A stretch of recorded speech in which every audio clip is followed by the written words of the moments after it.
are again. One more week, ready to talk about Warhammer and war games and all things fun having to do with miniatures.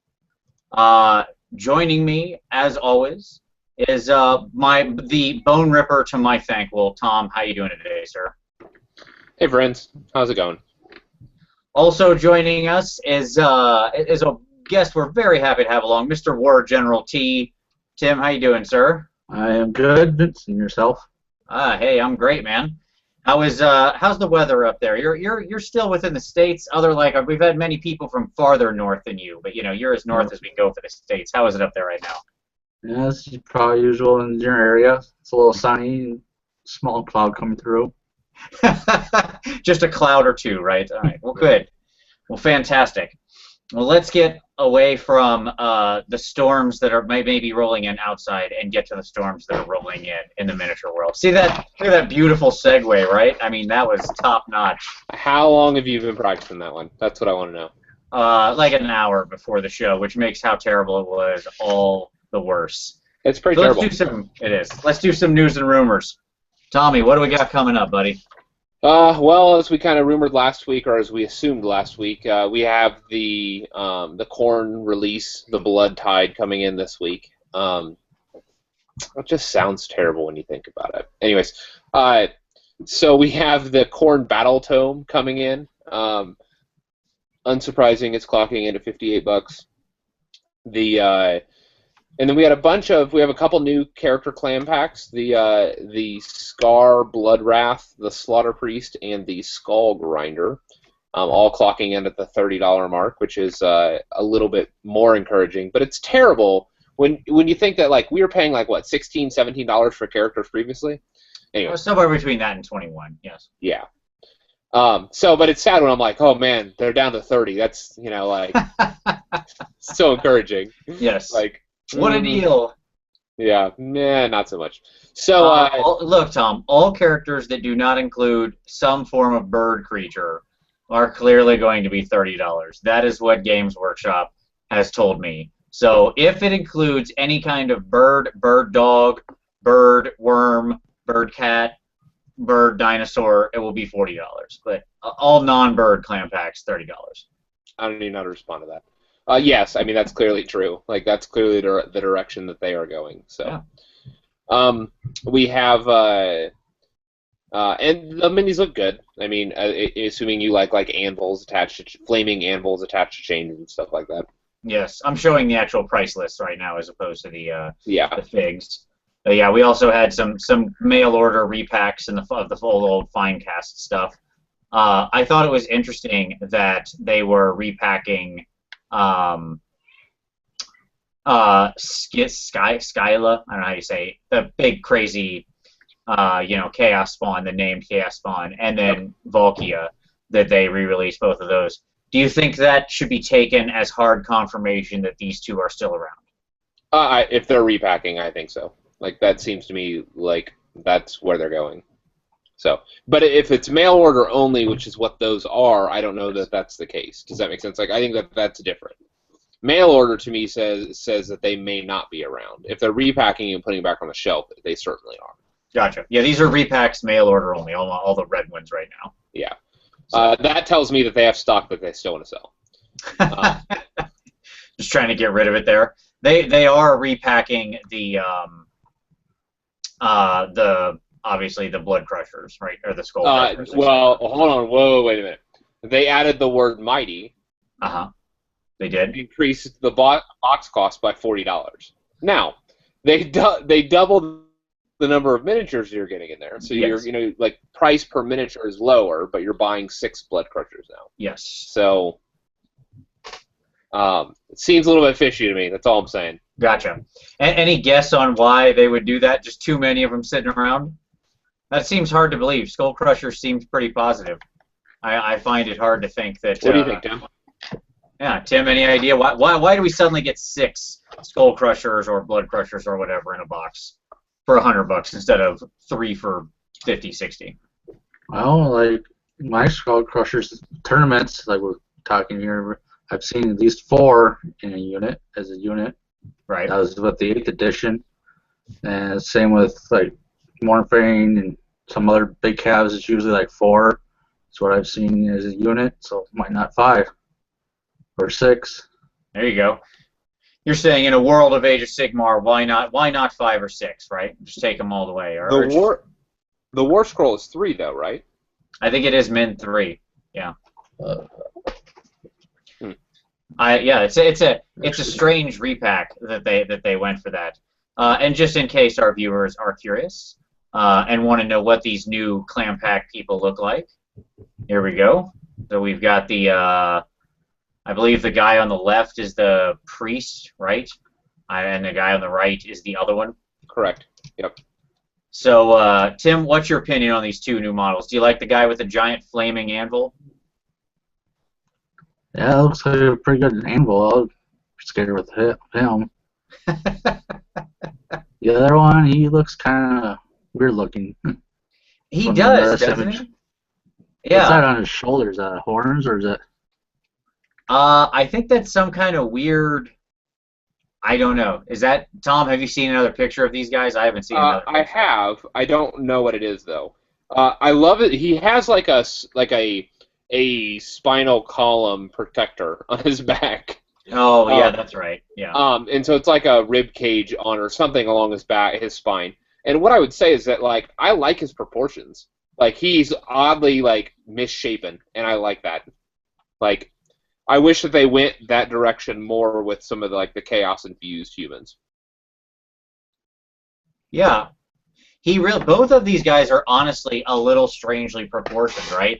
Like the one with the flaming anvil is like a little squatter, more square, a little more, shall we say, dumpy, even than the normal Blood Warrior or whatever. Like you can see the guys in front of them, which all the Blood Warriors just look like Jersey bros, right? Like they've been hitting the gym, they've been doing some sick push-ups and stuff.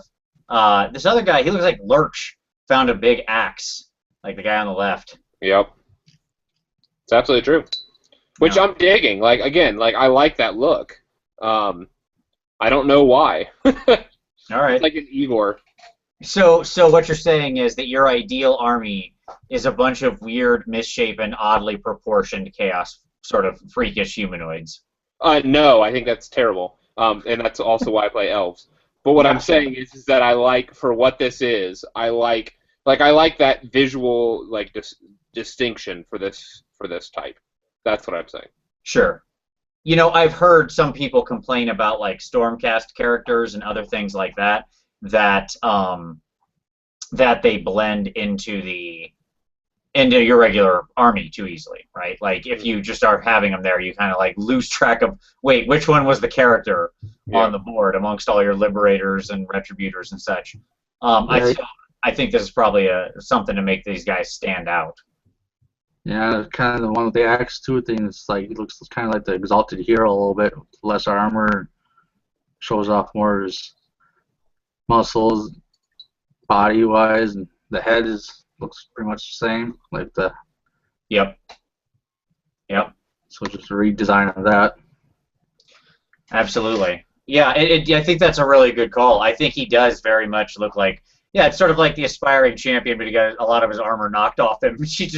And he didn't care. He was just running around. You know, he's like he just took one hit, but he's okay. He's still in the fight. I do love that axe. I'll say that. One thing I love, boy oh boy, with these chaos people, are they not afraid to go over the top on the new weapons for characters? They're just ridiculous, and I think that's great. You a fan of the oversized weapons, Tim? You like the new models with all these giant, ridiculous, multi-pronged axes and anvils swinging around and crap? Oh yeah. Bigger the weapons, the more blood. Absolutely.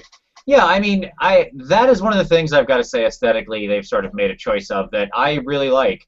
I like Games Workshops has sort of distinguished itself with these oversized weapons and things, and I think it's fun. Like, yeah, I say lean into it. It's a fantasy world. Why not? Right? It seems fun. Yeah, and I did look up that War Scroll, and it did say 3 or more models. So. Oh, there you go. Yeah. So yeah, I mean, like if you watch my videos, of course, you got units from 5 or 100. Oh, sure. Yeah, exactly. Absolutely. Like, I don't want to meet the guy that has 100 Skull Crushers. I don't want to meet the person that owned 100 Skull Crushers. First of all, they're clearly independently wealthy and so could probably buy and sell me. And you know, if I beat them, they'll just pay assassins to kill me. Like ninjas will attack me in the night. Because that means they mortgaged a small house to own Skull Crushers. But that's fine. Doom and Darkness regularly played an opponent who had like 17 juggernauts between Blood Crushers, Skull Crushers, and aspiring champions. So that's a lot. That's probably the most I'd ever imagine a person owning. Wow. I gotta need how to respond to that. Yeah, that was probably all bought retail in Australian dollars. So he made the choice between a car and 17 Skull Crushers, I'm guessing. There you go. All right, what else we got, Tom? What else is coming up, news and rumors? Scarbrand is coming up. So we have a named Blood Thirster coming up, not this week, but in the weeks to come. And we don't know what exactly that is. I mean, obviously, we don't know if it's a repack of the Bloodthirsters with a new sprue for this named sprue, or what? But we have a named Bloodthirster coming. Yes. So I'll say this. I know, like, the new Bloodthirster is certainly an impressive model, but I have never liked him. I really, there's something about him. It just never sat right with me. I can't swear it. I'm sorry out there if people love him. You're welcome to, and good on you. I've seen some amazing paint jobs, but I've never liked him. You know, the new plastic, the big one during end times. Well, let me say this. I think he's batting better than Prime. Like, honestly, like, I like that model a whole lot better than the Stormcast Eternal Prime model. Well, that's fine. Tim, what about you? You like the Bloodthirster? I haven't looked at the new one lately. Okay. So let me look it up here. All right, you look it up. Tell me what you think. He's got an amazing set of wings. He probably has like the second best wings they've ever done, behind the Terrorgeist, who still has the best wing set they've ever made. But I'm kind of hoping for a different one. I think aesthetically, one of my problems with the Bloodthirster is he kind of is a big triangle. Mm-hmm. Right? He comes down into this tiny little point where he's like leaping off this little teeny tiny flame. Like, I get it, we want to make him flying, but like, and that's fine. You know I love sticking models on crap that are flying. But just like that tiny little point with his giant wings, I feel like he needs to be more bulky. I don't know. Maybe it's just my point. Maybe it's just crazy me. I can't imagine that we would get a brand new, different Bloodthirster. That they would actually make a second one. And big models like that have to cost them just oodles of money, right? No, I mean, like, if I were a betting man, I would say that this is probably a repack where they get rid of square bases and they put in a new sprue that is just that gives you also Scarbrand in that model kit. Now, a lot of people are going to be pissed about that, but if that is the case, but like, I can't imagine them doing, as you said, another model. Like, that's just not going to happen. It's just almost impossible to believe, right? How would you release a second giant Bloodthirster and have him on the shelf next to the other one? Okay, so here's the possibility: is that if there's something else in that kit. Okay. What else is in that kit? Even dog. Yeah, sure. Well, we haven't been told anything else. Right. But do you want me to put on a tinfoil hat, and if I were to guess what something else would be? Absolutely. Let's enter these. Let's enter areas of rampant speculation. Archeon on a dragon. So he's some kind of weird. Is that some kind of weird double pack? Like somehow you build part of a Bloodthirster? Yeah. No, this is. Yep.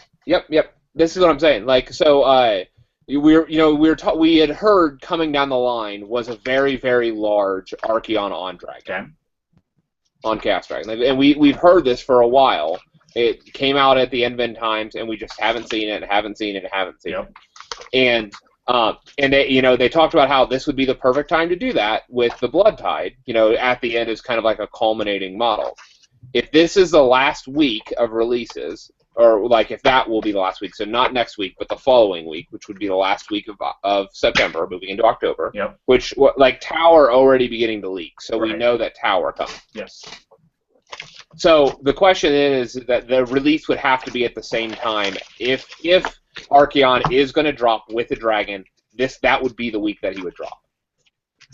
Do you think that? Let me propose. So, to you, in your mind, if he doesn't come then, does that mean we never get the Archeon model? No, we just don't get it for a while, is what I would say.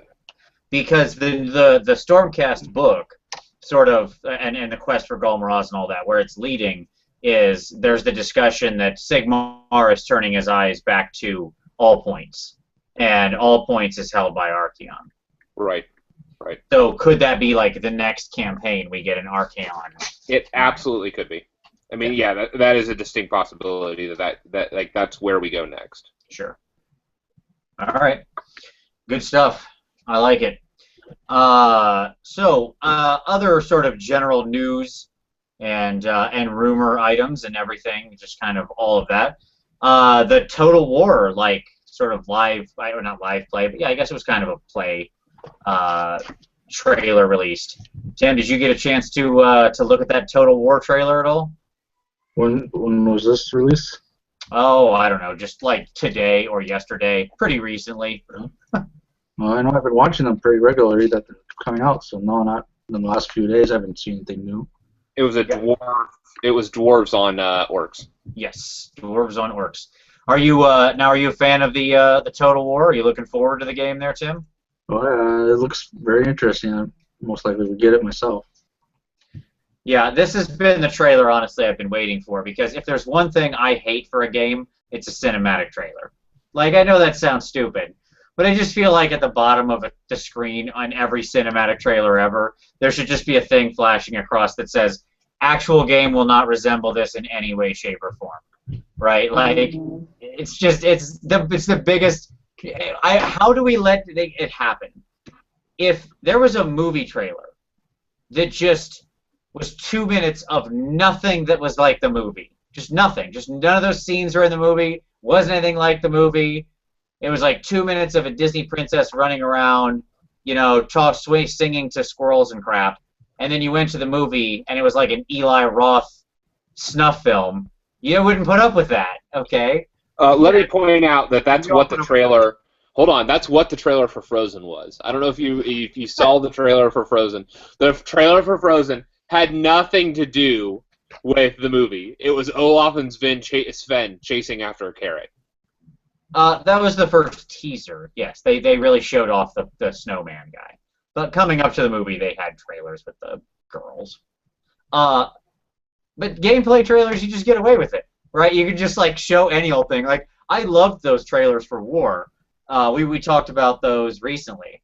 I don't know, Tim, if you remember the Warhammer Online like cinematic trailers, which were amazing. Yep. The Empire. What's that? What, the Empire one? Yes. That is still the last one. Yes. I just watched it yesterday. One of my more hated trailers of all time. I love it and I hate it because I love that the warrior priest gets filled with the power of Sigmar and he's on fire, and then the chaos warrior just knees him in the nuts and kills him. Well, that was like the first one, I believe. Yes. Yeah, that was the first one. That right there told me exactly how Games Workshop felt about chaos. It was like, even when he's full of the power of his god, he's still just a knee in the nuts away from defeat. That's all it is to chaos. Well, when those first few came out, my thought was like, Total War 8.5, I guess. It seems like the whole game is based on 8.5. Yeah. Nothing That really is very true, Sigmar. yes. So I was like, hey, there's a tournament. Why is this all play tournaments on Total Warhammer now? Just move the whole tournament seat to Total War Warhammer. Yep. Absolutely. Well, we'll just go to the same places, the same hotels and gaming halls. It'll just be rows of instead of gaming tables. It's fine. We could still scatter terrain in between them if it'll make everybody feel better. Just have like random hills and forests on top of the towers and crap. Piece of cake. So let me ask a question, and this is for both of you, but Tim, I'll have you take it first. So the Total War really looks like you said, it's 8.5, it's old world, it's that. Does this create a dissonance in the community? Does this even just, I've been saying that the fluff for Age of Sigmar just doesn't exist. It's not real. Does this just reinforce that and create even more dissonance? Does this make it so it's going to be an even harder sell for the Age of Sigmar fluff because now we have this big popular game, basically still an old world fluff? Tim, what do you think? Like I've seen other people said and heard, this AOS is kind of new, and we'll have to give it a go here, see what it's like. Otherwise, another topic I just thought of is what's kind of GW thinking of having this release like in January or February or whenever it's coming out. And it's been, what, 8 months by that point AOS is out, so I don't know, is there some sort of going back to that or some thinking that they had on their part? I don't know, but... Yeah, that's a great question. So it would be nice, like, in my head, Tim, you're right. I want to believe this is all part of some master plan, right? Like that slowly what we get here is some kind of return to a world where, like, we fight through all this, and this is all the Age of Myth, and then at the end of this year arc, there's sort of a new world and all these different things. But I am hard pressed to believe that. Tom, shaking your head. You don't believe that GW has a master plan here that leads to that, do you? No, I think that GW is licensed. I think they are milking the cow of their licensing, and I think that they lose nothing by licensing a dead game or a dead lore. And this is the exact. I mean, here, let's be honest. There's a Mordheim game out right now. That game is set in the year 1999. In the world game. Sure, but it's a different game, right? Like, completely. Everybody accepts that Mordheim is this different thing. Whereas this is theoretically still Warhammer. They are selling, they just released in the last couple months a game of an app of, like, it's a orc and goblin doom diver, and you're shooting, it's like a Angry Birds knockoff where you're shooting a doom diver at houses and blowing up houses and killing Empire troops. Let you in on a little secret. Empire troops don't exist in Age of Sigmar. That's a fair point. Like, that is old world stuff that they have licensed out. Like, and like, not only have, like, when I say they've licensed it out, like, I mean this in the most cynical way possible. Because if you watch the trailer for that, it's actually the fanfare from Warhammer Online. So if you've ever played Warhammer Online, if you go watch the trailer for this like snotling flinga game that they've done, this app, because it is the actual, like, character select fanfare from War. And nice. it's so watch that just because I love that music so much. It's so crush. It is so soul crushing though, because you're like, I love that game, and now they're just like licensing it out to apps. Like, here, hey app game, we have this. You want to pay some money? Here you go. Have our stuff. And so I don't think that there's a master plan other than make money. And I think that they do that very well. And I think that that's probably what this is that they are going to multi-prong this and let that IP exist in the secondary market where it's not competing with their Age of Sigmar IP. Gotcha. So is this more of like Is this just more of the storied history of Games Workshop with digital properties, where their timing is bad and all this sorts of thing, right? You're saying it's just 20 years have gone by, but the story is still the same. Yeah, like, okay, so here's another example. Like, man, I could just keep going through these Warhammer. There's a lot.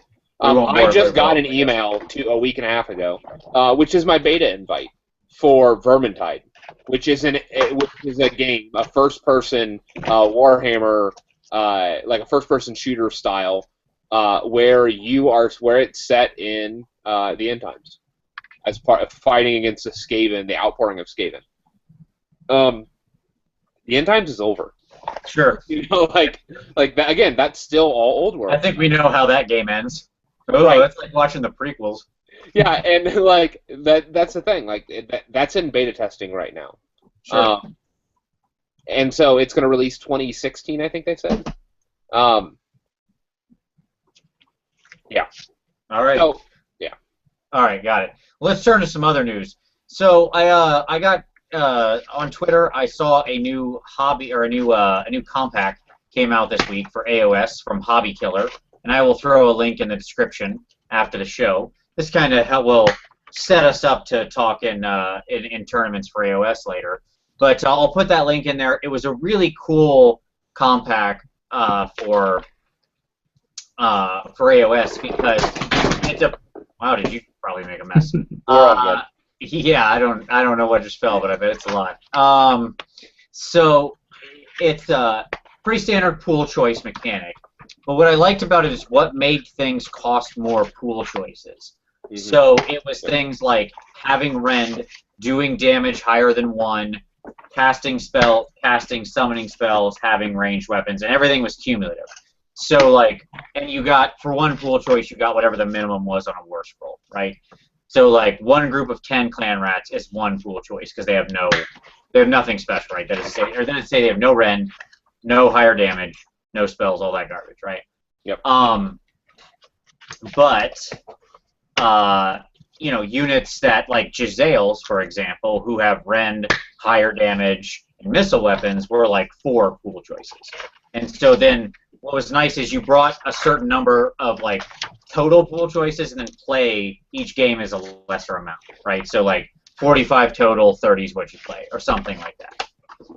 So it was really cool. It was a very nice setup, had a nice sliding scale. My favorite hit of all of them was Nagash, who clocks in on this system at 23 pool choices. And the games are either usually played, like what's on the table, at 30 or 45 pool choices. So, he's a lot. That seems about right. Yeah, seems legit. He should be like half of a full-size army. Yeah. Seems about right. Up a whole army. Yeah, he's a beast. Now, Tim, have you ever had the good and/or misfortune of playing against Big Papa Nagash in either 8th or Age of Sigmar?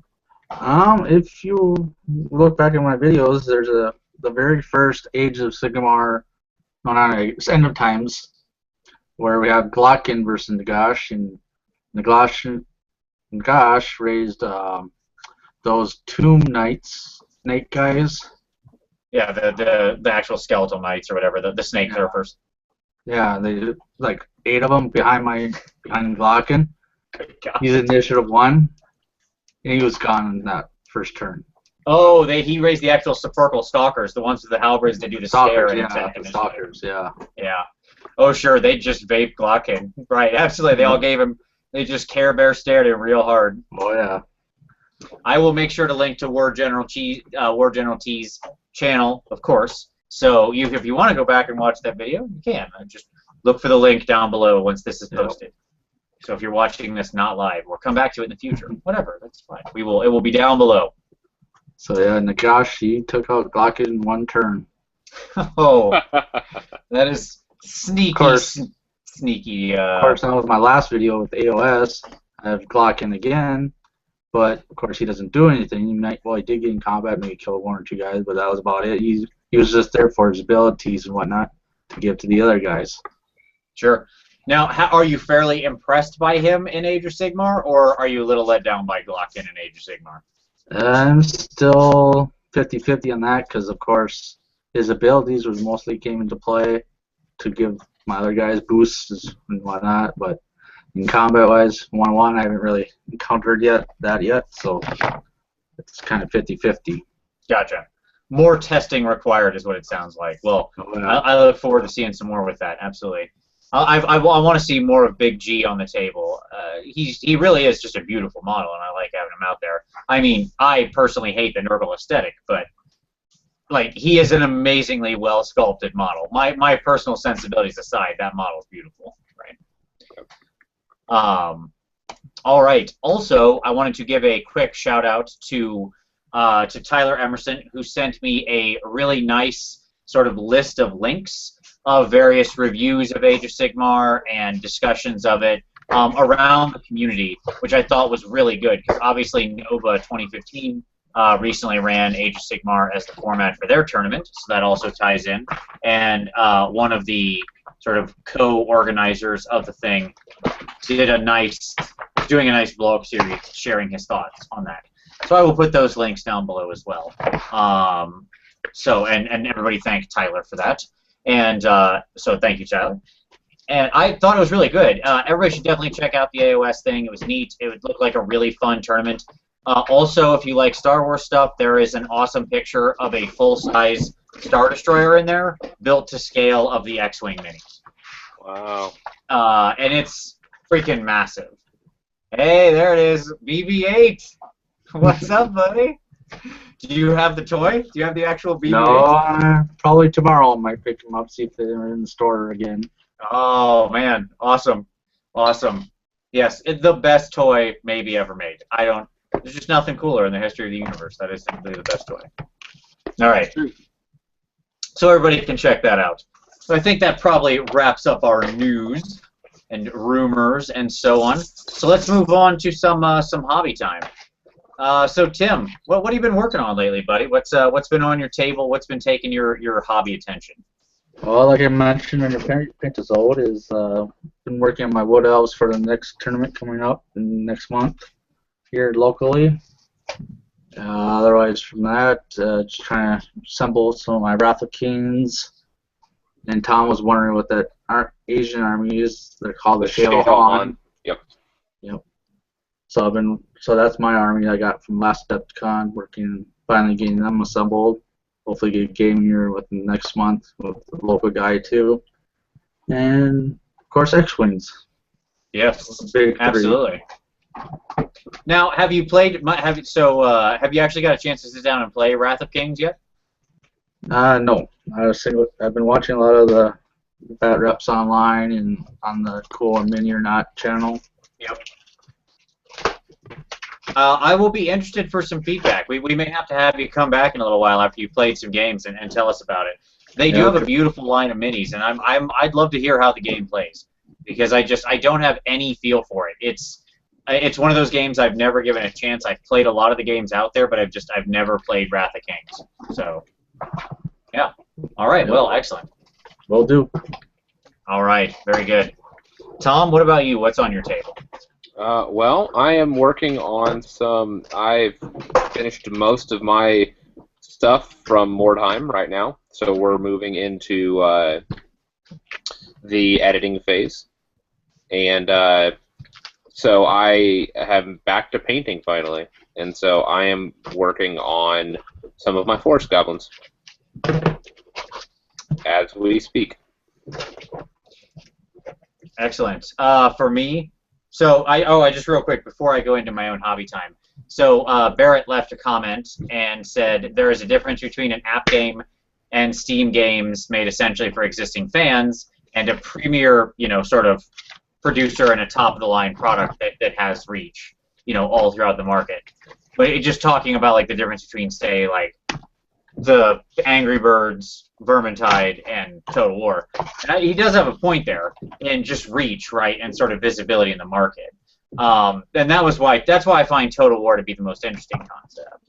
Just because it has such a huge following, right? Like, I've got to imagine that Total War, just in its player base, is probably way larger than all of Warhammer Fantasy's existing player base. Like, that video game has a much higher following than all of Warhammer Fantasy. These are my two favorite right here. Oh yeah, there you go. Nice. Now, was the Rome 2 the one that kind of started out a little rocky, but then eventually got a lot better? Or was that the better one? I haven't had no problems with mine lately, so I don't know, it's just release time, and I just got it recently, so it's probably in one of the updated ones. Gotcha. Okay, cool. Yeah, I mean, it's a pretty exciting thing to see it stay put on that, and I have to say, like, a lot of people have a lot of love for some classic Warhammer video games, but I've never really found any of them that I thought they just blew my socks off, other than Warhammer Online. That was my jam. But hey, everybody teach their own, right?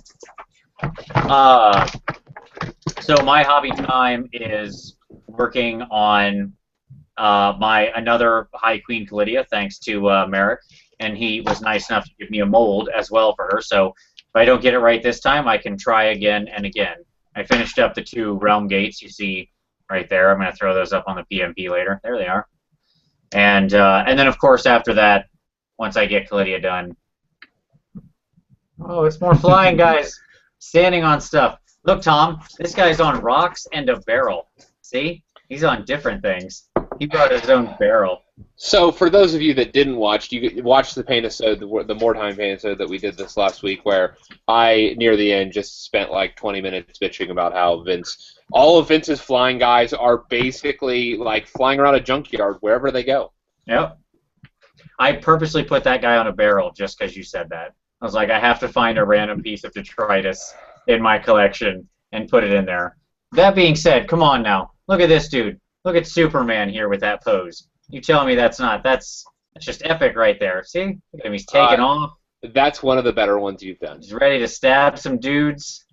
There you go. Is that Bretonian lance? Yes. Yeah, so he's got the one of the Bretonian Knight helms and obviously the same wings I've been using and then an actual Brett lance. And he's Better look up behind you. There's a war dog. yes, absolutely. My dog, my wife is still out of town, so the dog is down here with me, whereas normally she's banned from the room. But yes, she'll be fine. All right. So that's what's on the table. With that out of the way, let us turn to our topic of discussion for the evening.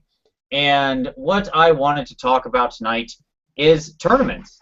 So tournaments in the new world, right? And I thought we would kind of go through a little bit of questions. And this could be, honestly, this isn't necessarily just a Warhammer tournament. It might not even just be a War Games tournament. I'd say, because tournaments are a thing across a lot of different gaming, right? And I've participated in tournaments in Warhammer, in Magic, in even D&D, and I think that there's a lot of similarities. So I kind of wanted to just dive deep on the concept of tournaments. But let's start out at the beginning with what do you think makes for a good tournament? Tim, you're the guest, so as usual, you get the blessing and the curse of going first. So what do you think makes a good tournament, buddy? Well, definitely have a good-sized crowd to get the games in. Plenty of different variety of armies. And good all-around fun. All right. That's good. Now, does it have to be, in your mind, what's a, you say a lot of people. What's a lot of people? Like, if I've got 30 people, is that big enough? Or do you prefer, like, 60, 70, 100-person tournaments? Well, my experience in local area, it's usually been about around the 30, 40, even 50 range, but also it's been up to the 80s and 90s. So at the next month, you was usually about 80 players. So see what it's going to be this year. Still a little low yet in participants, but in the last month we were about 25, 30 people. Okay. Players there. It's good. Yeah, that's a solid tournament. Yep. Absolutely. All right, that's good. Tom, across all game spectrums, what are the things that you think makes a good tournament? Clearly laid out and defined organization. Just a very clear picture of what the event's going to look like, what the expectations for like list building. If it's other types of events like deck building, stuff like that. So just very clear picture of what expectations are going in, and expectations of how like education is going to happen. What is the judging situation? What is all of that is just so important to a successful and smooth tournament. Yeah. No, I think I would piggyback off of that. To me, I think the single biggest determinant to my enjoyment of a tournament. Those were two words that were very close to each other, but yet not. Was I made them closer? Take that, words. The single biggest thing for me is how organized it is, how well and tight the TOs run it, and how efficiently and, let's say, quality-wise the judging goes, right? Like, not a lot of contradictory calls and things like that, and rounds move quickly. They get people organized quickly. And I mean, look, I understand it's hurting cats. It's terrible. And I have nothing but respect for TOs who go put themselves through a lot of trouble for basically nothing but love of the game. Yep. Because there's not, if you're trying to get rich, becoming a TO for war games tournaments is not the way to go. So most of these people are doing it for the love of the game. And when you have a tournament that's run really well, everybody knows where they're supposed to go. Pairings are up, points are up, rounds are up. You know where you stand. You know where you need to be. They're calling time. They're managing everybody's expectations. That makes for a good tournament experience to me. I'll say that.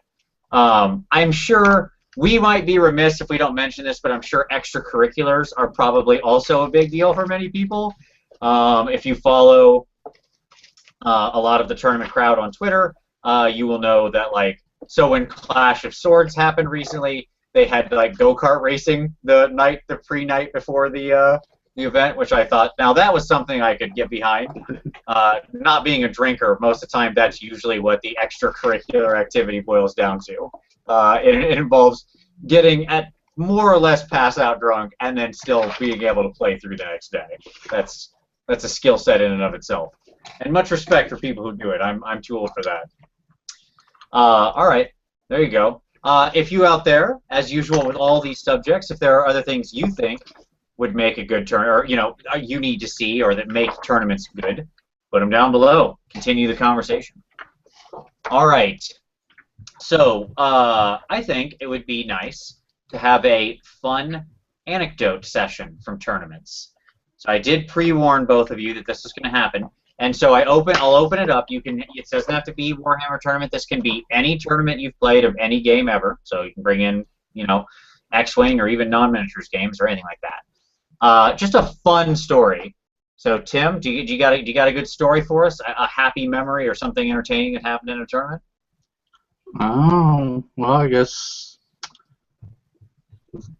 big one would have to be X-Wing. I guess I got to play the normal. They're called what's it called? Aggressors, also known as robots and whatnot. And they've been fun to play with. Pretty much equal on wins and losses with them. Nice. All right, good stuff. Good stuff. Tom, what about you? You got a good any good tournament story? Sure. So how about this one? So Vince and I have a love-hate relationship, as everybody can tell. Sure. As in, I hate you, and you love me because I hate you. No, sorry, that's just abusive. No, so I stopped playing Magic a long time ago. Mm-hmm. And Vince stopped, and then he started playing again long after I stopped. And so whenever we go to Gen Con, inevitably very bad decisions are made, because what ends up happening is 11:30, 11:45 rolls around, and I get suckered into joining Vince for midnight drafting. Mm-hmm. So for those of you guys that don't know what midnight drafting is, drafting in general, it's like a micro tournament.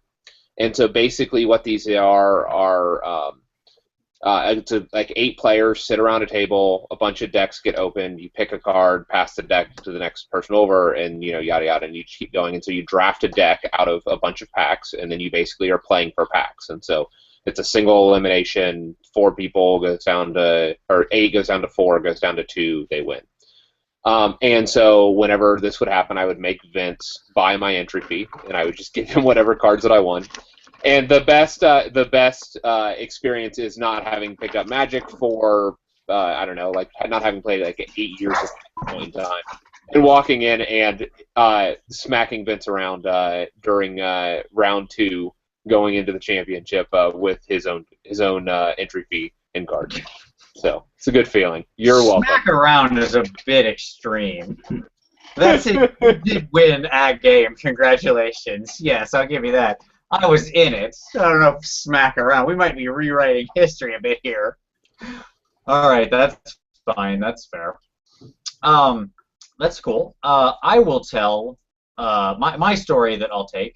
I will actually choose an unusual tournament, just sort of proof in the pudding that anything can be tournamentized. So back during 4th edition Dungeons & Dragons, they had a tournament at Gen Con wherein it was a challenge it was a D&D challenge. You were allowed to bring 5 characters constructed at a certain level of your choice. You had to sort of have them approved. And then you faced 5 challenges, so 5 rounds, basically. And you had 5 combats. Yeah, 5 combats. They were all combat-oriented, because it was 4th edition. And you had 45 minutes to beat this big, complex encounter. Okay? So we built just the most ruthlessly efficient team of cooperative murderers, and we drilled like the 5 people. We did our practice games beforehand, and we didn't have the actual scenarios. We just ran encounters and just like, how fast can we ace them? This is what you do every round. Everybody does this. Everybody has a job. Do it. Do it. Do it. Roll. Roll. Roll. So we sat down at the table in Gen Con, and the GM. And this was all like hyper secret, like what the scenarios were and what the encounters were in it. Like it was a big deal. Yes.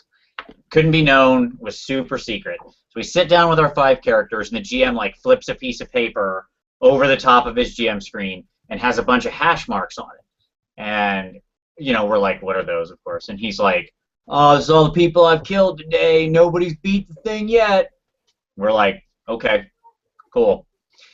Well, then lucky you, because you get to be part of history then. And we proceeded to just curb stomp every encounter brutally, to the point where we broke the DM psychologically, because every time we would try to pull something dating, we had answers for it. We had prepped for all of this. To the point where like the GM was afraid to act with his monsters, because he didn't know what we were going to do, because the game had a bunch of like instant reactions you could do when monsters did things. So he just stopped acting to stop us from taking our reactions, right? We knew we had won when I moved to a spot. You're getting inside baseball on this, but sure, go ahead. Yeah, I moved a character, and I turned to him. I said, "Would you like to take your attack of opportunity?" And he looked at me and said, "No." Right, exactly. Just had a free attack, didn't take it because he wasn't sure what we were really planning. We beat every encounter in less than 25 minutes, and we're the first team that won the tournament. One of only like 4 or 5 that did it all weekend out of hundreds. There were 86 teams that competed that time. 3 teams actually completed all 3 encounters. We were the only team that was like, one of the teams was a super cheesy exploity, like 5 of the same character using a really cheesy exploit of like these guys that like they summoned a henchman that couldn't be killed. So it was highly shady the way that they beat it. And then the other team was one that they got 3 encounters in, and they're like, oh, we got to go to another event. And so they got to restart with knowledge of the 3 encounters, and they made it all the way through. Yes. So we were the only team that legitimately did it. We did it in 25 minutes, every encounter in 25 minutes or less.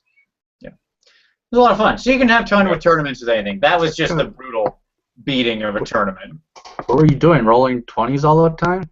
No, just everything was meant to be like hyper synergistic, right? And so like there was an encounter that was built to just absolutely murder the players, where it was just a room full of minions that just did like that could not hit for more than 5. There's just 100 of them. I had expected such an encounter and had our cleric have a spell prep that gave us all damage resistance 5, so we were immune to the room.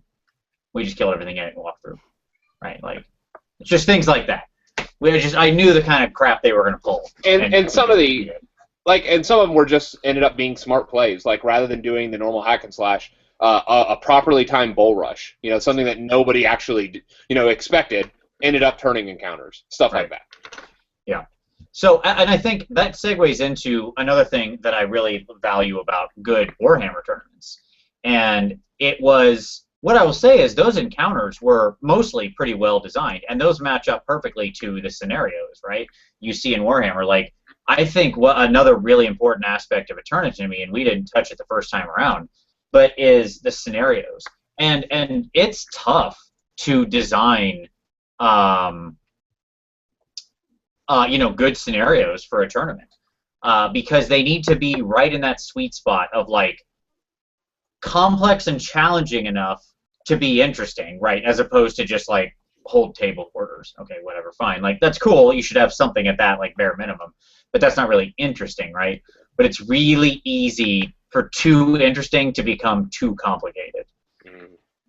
Tim, you ever lined up on a scenario pack and like found that one scenario in the pack that you just like, what the hell is going on in this thing? Like, you read it and you're like, I don't even know what this means. You got to go back and read it like 3 more times. Not really. My experience here locally and that I've been to, it's all been pretty much along the same lines. Control this property or control this territory, this item or terrain feature. It's all pretty much been pretty basic stuff. Gotcha. No, that's good. I mean, I think that's honestly the right way to do it. Maybe with just a couple weird random elements thrown in, things that people don't have to remember beyond just you roll and something happens or something like that. But I have definitely stared down those things. There's also like those cards you can get for if you kill a general or you do this thing, you get these points and whatnot. That's kind of interesting. It adds a little variation to the game to see which ones you pick and win. Yep, absolutely. All right. So, does anybody? So I don't know if anybody has this, but I'll ask the question: what would make a tournament bad? And have you ever seen it realized in sort of a bad tournament experience? What for you definitely makes a tournament bad? Is it just the absence of those things we talked about, or are there other things that can actually make it bad, independent of that? Tim? Well, it would definitely be the players and how they react to their games are going in the tournament overall. And when you start seeing people dropping out and because of whatever reasons.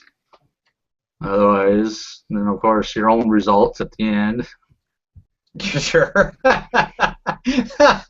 Yes. How your rankings? Yeah, can certainly make it not the best thing. Yeah, that's usually my experience. Yes. All right, Tommy. What about you? What's a surefire way to make a tournament terrible for you? Partiality in the judging, and so or even in the rules construction. So I was looking at a tournament pack for Warhammer a while back. And there was for warbands that you could bring, it said there's a special rule that said that some people could bring Dogs of War's army, but only those people who have come to the tournament previously and brought Dogs of War armies. So you're saying if you're a new Dogs of War player, if you just now picked up that army from 1999? Yeah, absolutely. Yes.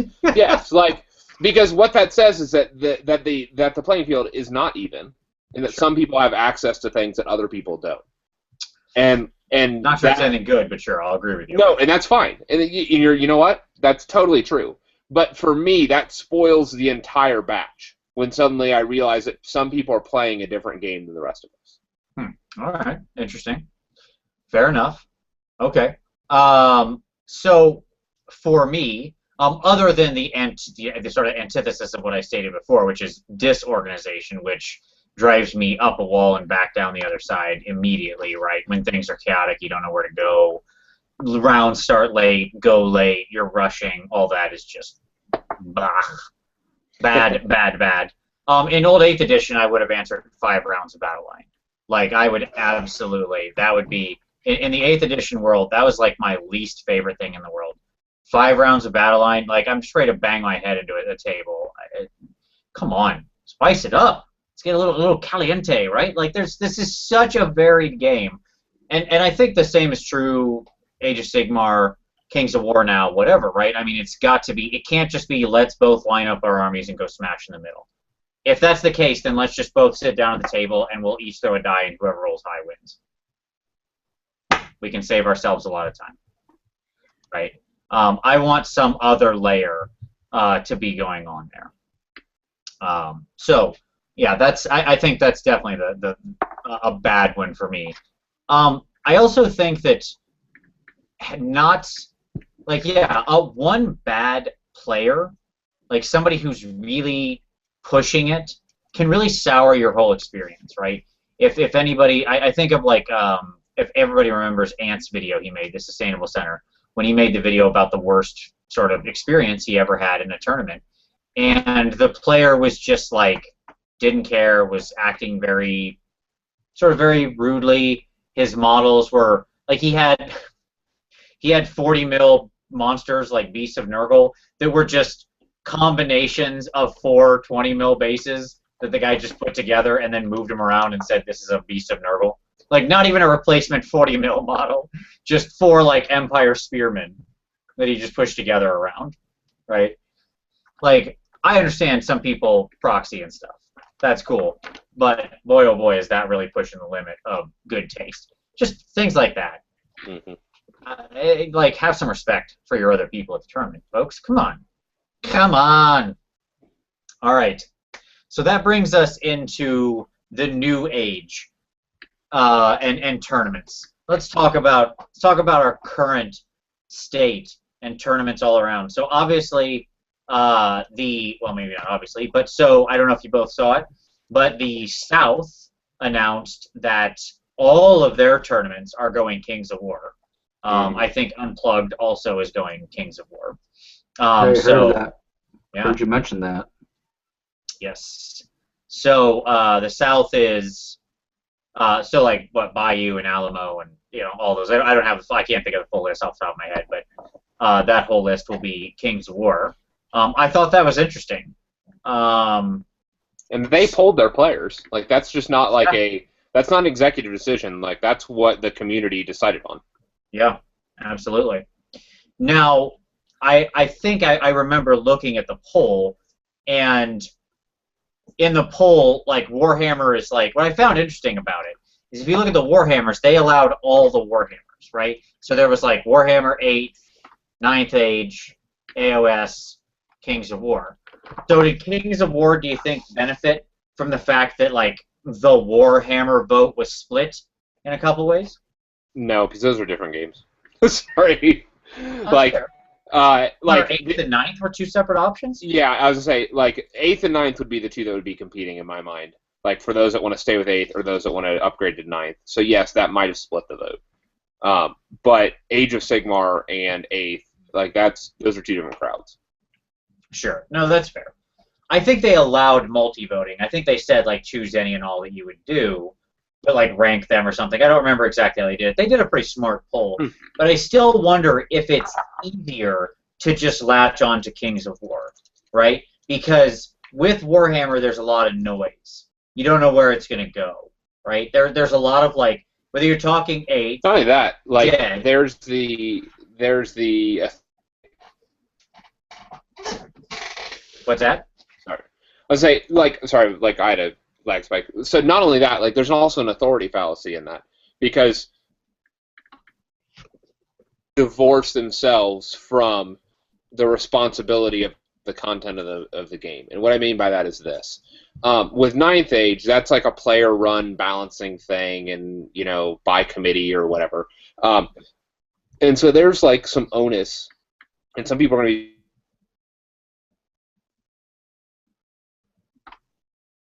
Oh, Tom is all laggy. That game is fully within the hands of another company that's fully supporting it right now. Right. So there is an authority, and there are official rulings, and there are official facts, and there are more rule books coming out, and there is full support for all. There will be full support for all the Warhammer armies. Yep. Absolutely. I mean, so I think that there is something to 9th Age in the long run, because that... There you go, by the way. Probably backwards. There we are. Second edition, huh? Yes. Tom and I... Let it not be said that Tom and I don't participate in every and any possible take on Warhammer that's out there. I will call this show Kings of Warhammer, Wrath of... Age of... whatever, if we have to eventually. Just be... Wrath of Sigmar. There you go. The Kings of the Wrath of Sigmar, 9th edition. There you go. Mallow. Yes. Yeah, I think that it sets up a problem for the 9th Age more than anything, right? Because, like you said, AOS is such a different animal. Like, it might stand or fall on its own. I think there's more discussion about that. Tim, what's your feelings on Kings of War? Looks like a pretty similar game system that I've been reading and looking at, so I probably would get into it, see what it's like, give it a try. Yeah. And of course, with all the South going to Kings of War, like what there's the rest of the country going to do, it's kind of up in the air. Yeah, here's my question. Are we going to get, yeah, are we, since if Kings of War is the story in the South, do we somehow get Lord Tremendous back and playing a rank and flank game again, just so he can participate in all the tournaments around him, if he's not supporting Games Workshop? I don't know. It could happen. That's all I'm saying. He could be back before he was even gone. Everybody noticed. It would be like tomorrow. All right. I'm telling you, Lord T. I'll play you in a KOW tournament. I'll come down there. Pick that back up. I'll be down in the South challenging you. I'll bring those new ogres, some Basilians, or any of the other freaking Warhammer armies I've got. Whatever. Doesn't matter. It's the challenge is out. All right. So now I've seen a lot of tournaments from AOS, and like I mentioned, Clash of Swords happened. It really seems like the UK is latching on pretty hard to AOS and running a lot of big tournaments. Like I said, Nova did it as well. Australia, I've seen some big tournaments. So apparently you had to be directly under the crown until recently. So this bodes well if you live in, for our Canadian viewers, if you like AOS. The closer you are to the Queen Mother, you're better off in the AOS world. But let me get both of just sort of your general feeling. Tim, what's your feeling for AOS's sort of capability at tournaments on a go forward? Do you think there's going to be a tournament scene for Age of Sigmar that'll be healthy, maybe not as big as 8th, but healthy? Well, I'd like to see the rulings on how army lists are built first. I haven't really looked into that, because we did do our store summer escalation league where we just did it per the war scrolls, and the lower number of scrolls you had seemed kind of like the good tournament way to play it. But once we got to the bigger ones, it was a lot different game. Like Gotcha. with my last one, where all the characters were either just using their abilities for the lesser core units and the knights and the warriors and all that, instead of being in the fight themselves. Gotcha. Yeah, it is funny because it does seem to me like it plays at a smaller, obviously a smaller model count, but just kind of a smaller in general game than, it's not skirmish, it's not full size, it's kind of somewhere in the middle, right? It's not old Warhammer 8. It kind of plays better in almost like a Warhammer 5th edition size army, right? If you go back and look at army lists from 5th edition, how many figs you had on the table. The edition where Chaos Knights cost 80 points apiece, that kind of thing. That was the number of figs you had on the table in that time period was about what an AOS army that feels comfortable to me. Tom, what about you? What do you think? Do you think it's just a matter of us finding the right the right compacts, settling on that over time, or do you think it's just destined to be more of a beer and pretzels game? No, I wish. I would love for that to be the case, that it finds a niche. The problem is this, this is something that I talked about right when all this kind of went down initially. Like, one of my fears from the very get-go is the fragmentation of the community. Sure. And that's exactly what we're seeing. It feels like we are, like, for those of you guys that played played D&D with Pathfinder, it feels like we're in the 3rd edition to 4th edition change all over again for this. Because, it feels like that's exactly what happened, where there's this huge fragmentation, people went both ways, and I don't know. So I say all that to say, I don't know if we're ever going to find that middle ground. I would love it if we did. I enjoy AOS, but something's going to have to change. All right. Yeah, for me, it's a question of, I think it's definitely, there's a lot of people trying it, and I think that's awesome. So I think there is going to be a tournament scene. I don't think any one tournament scene is going to recover anytime soon to what we saw at the height of 8th, certainly, right? No matter what, I think there's just going to be a fair amount of fragmentation. I think that's okay. A lot of people have said what we need to go to is more of the con-style tournament scene, right, where you have like an Adepticon or something like that, where you have one gathering and then a lot of different smaller tournaments, right? You've got like a Malifaux tournament, an Infinity tournament, an AOS tournament, an X-Wing tournament, and all this kind of stuff. That way everybody still gets together. You still get the fun of, like, we're all together, we're all hanging out, we all get to have a good time. go drink and party or whatever at night, but everybody's just kind of playing their own game during the day. And honestly, I think that's a pretty amazing idea. That being said, it's a hell of a lot harder to organize a whole con, right, than it is to organize a tournament. Organizing a tournament is damn hard already. Organizing a whole con is like, whoa. You know, you really better not just try that. Like, hey, let's just have a con. You just do it this weekend. It'll be cool. No. So let me say this though. I think that we are in a unrivaled age. We are in a new world. Okay. Because like, and Vince, we were talking about this a little bit prior to the show. At no other time in history can I think of any other like gaming history, where That's 1964. Yeah, so for the last 50 years. Sure. 55 years. 50 years. Where you can buy a single product and invest in a single product and independently play 4 games. Sure. And that's where we're at. Like, the reality is that I look at my Warhammer collection, and there are 4 different game types that I can take that tournament, that are those armies to right now, which is 8th edition, 9th edition, Kings of War, and AOS. Yeah. And that's bonkers. That's amazing. Like, that's an amazing amount of utility. Like, before, I thought it was awesome that I could use my Warhammer figs for more time. Right. And now, like, this is that turned up to 11. Yeah. Absolutely.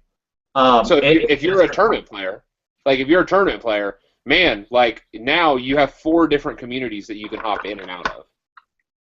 Yeah. And the bright side here is, as has been said many times, AOS does seem to require less of a commitment than old 8th edition, right?